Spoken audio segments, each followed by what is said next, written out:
fastest for everyone. 6-2, Waukee with the lead on Valley as we now go to the bottom of the 6th inning. You know, it appears that Valley has been kept at arm's length in this game, but in that last inning they did have the tying run aboard, or at least up at the plate with an opportunity to get back into it. They can quick strike you back, so let's see how the 6th goes. So it'll be House followed by Gatica, excuse me, and Span.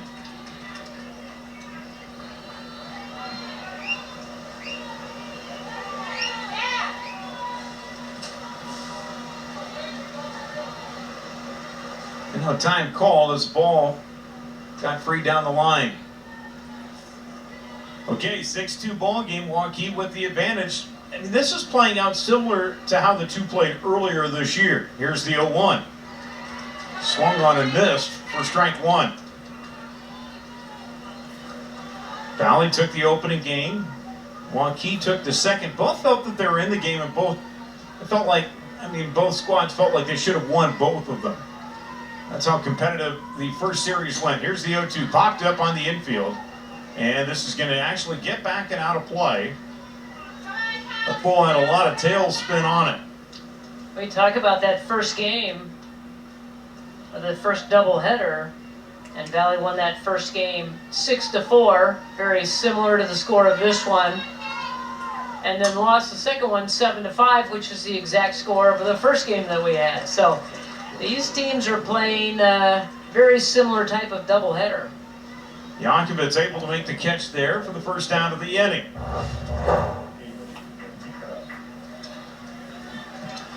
Didn't square it up, couldn't get the barrel of the bat, just popped it straight up. Bates has only yielded a couple of runs here, as this one is off of the glove.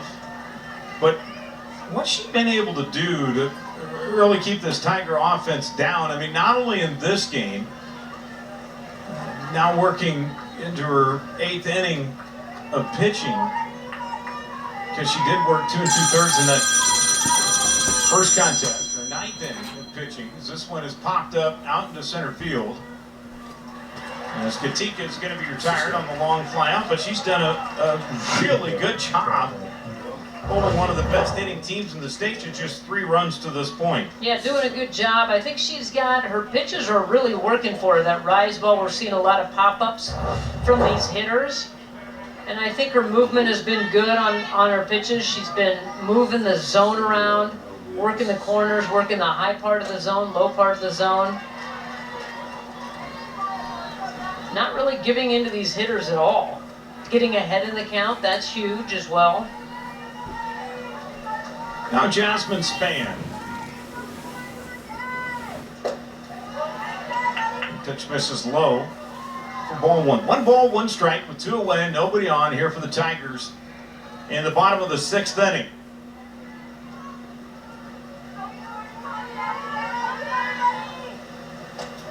That pitch swung on and missed by Span. 1 ball, 2 strikes now to Jasmine. 0 for 2 coming into the 6th inning here. Grounded out and popped up. She went after a pitch like that earlier and struck out. Ball on the outside part of the plate. And that's a called strike 3. Good morning, good afternoon, and good night for the Tigers here in the 6th. 3 up, 3 down. We have played 6-2 Waukee.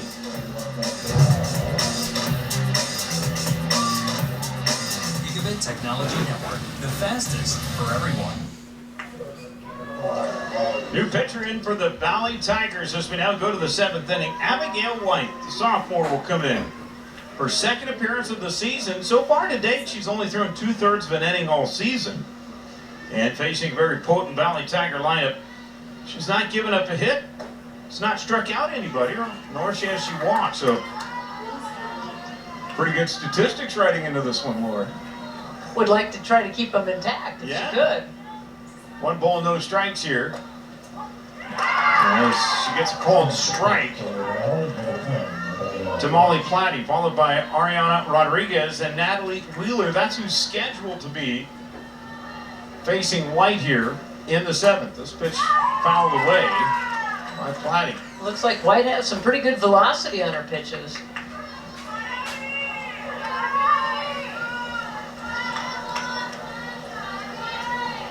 Sophomore in the 2/3 of an inning that she worked, only faced 2 batters. Now has faced 3 all season and gotten to go down. That's her first strikeout in varsity play.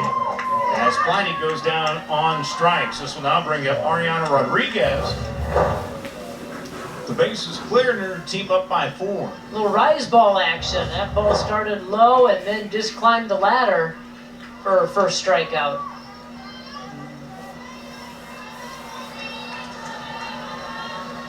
I think Valley showing some depth on the mound. Here's the 1-0.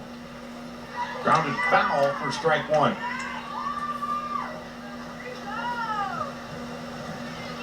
Well, sometimes you have to use the entire bullpen. And they have used them all here tonight.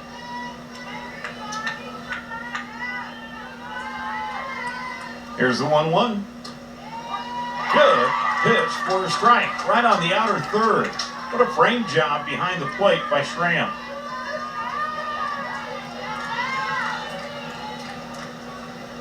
The 1-2 back up the middle and off of the glove of the second baseman, House.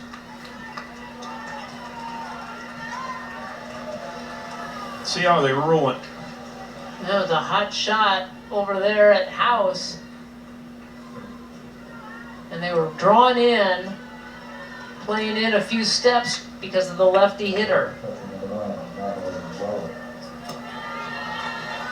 Natalie Wellett will dig in. Runner aboard and 1 away. Off-speed pitch gets away, and Rodriguez is going to take off for second. So base knock for Rodriguez to get aboard. And here's Wheeler.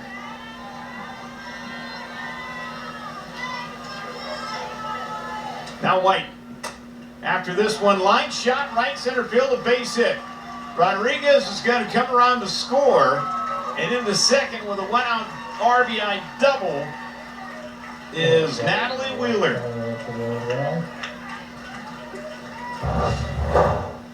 Splits the gap into right center field. Didn't quite get to the fence. Youngworth picks it up, gets it in, but easily scoring is Rodriguez. Wellett cruising into second base.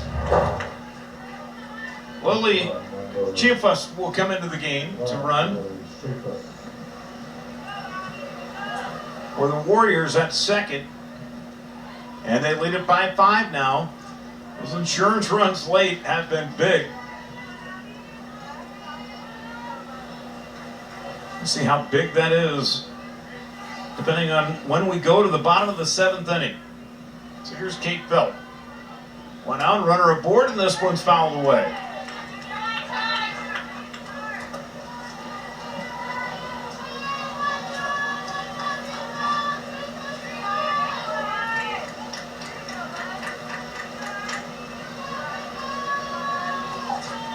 And the 0-1.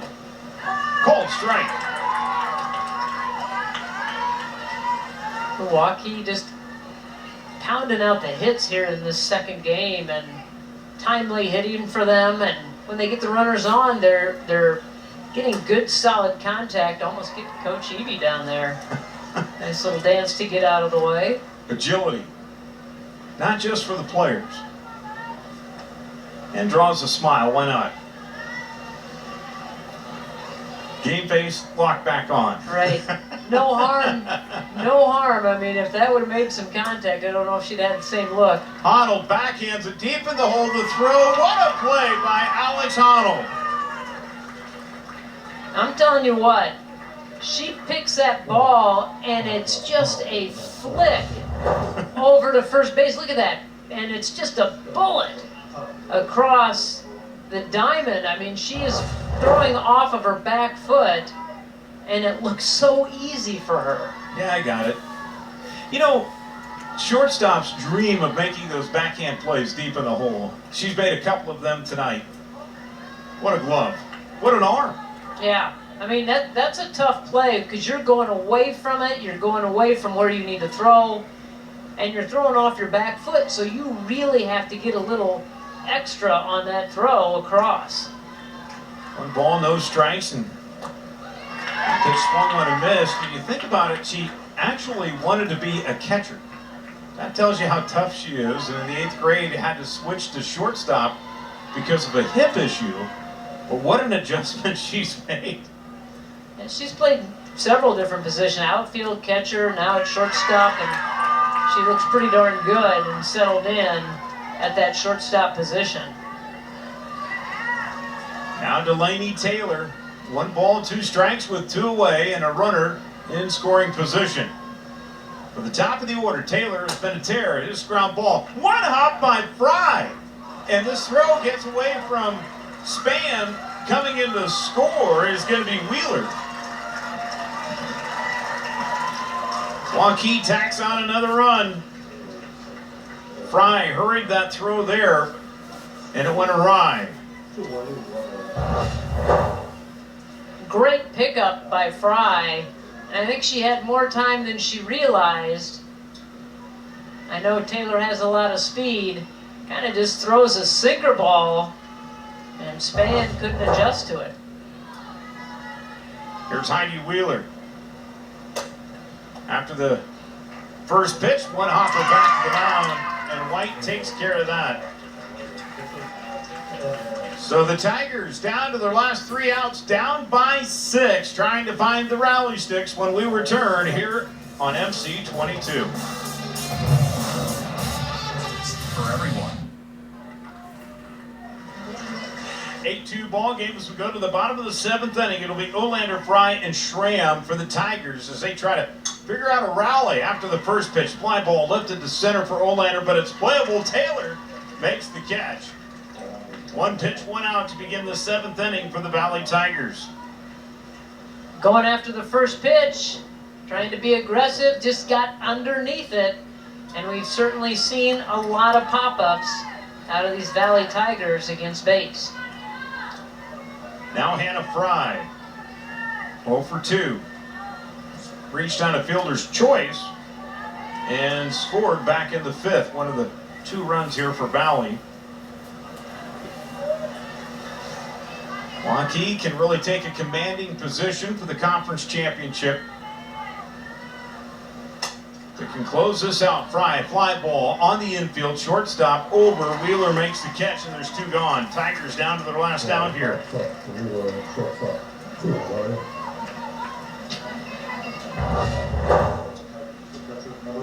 Again, straight up, pop up as Wheeler comes over and pulls that one in, and really, Valley never seemed like they settled in and got comfortable at the plate against Bates. Pitch in there for a strike.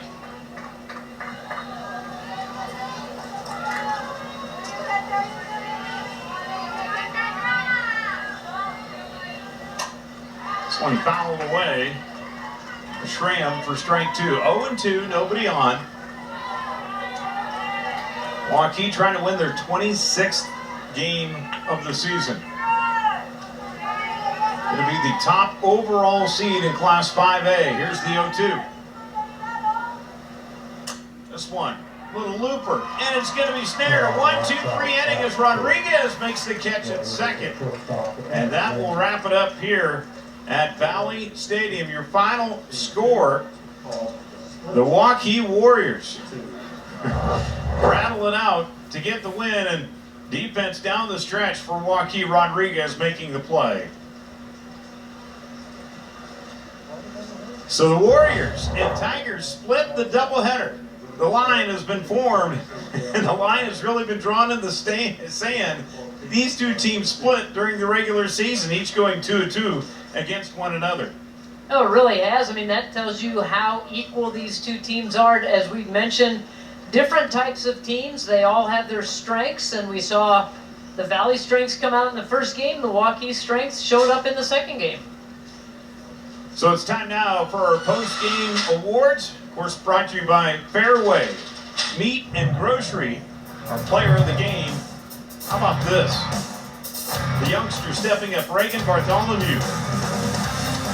Counted 2 of 4 in the game, a 2-run home run, a double, 2 runs scored in the contest, and really was a part of that electric outburst by Waukee here in the contest. So Reagan Bartholomew, our fairway meat and grocery player of the game. Our play of the game, well, how about this? Honnold, the diving catch, the stab down at third to smother the ball deep in the hole and able to throw the batter out. Did that a couple of times here tonight. We saw some great defense, not only from Alex Honnold, but from all of the players in this ball game, and saw some fireworks at the plate, some really good pitching, and you're right, these two teams are well matched. Be interesting to see how things pan out as they start tournament play. 1 and 2 lived up to the billing. It's a split here in West Des Moines tonight. Kid Valley taking game 1, Waukee taking game 2. Second game, Waukee winning it 8-2. Well, we've got more softball coming up next week as Urbandale will take on Indianola here on MC22. For Lauren Leonard and the rest of the crew here at MC22, I'm BJ Chapin saying so long here from West Des Moines as you've been watching Iowa High School softball here on your local sports and programming leader, MC22.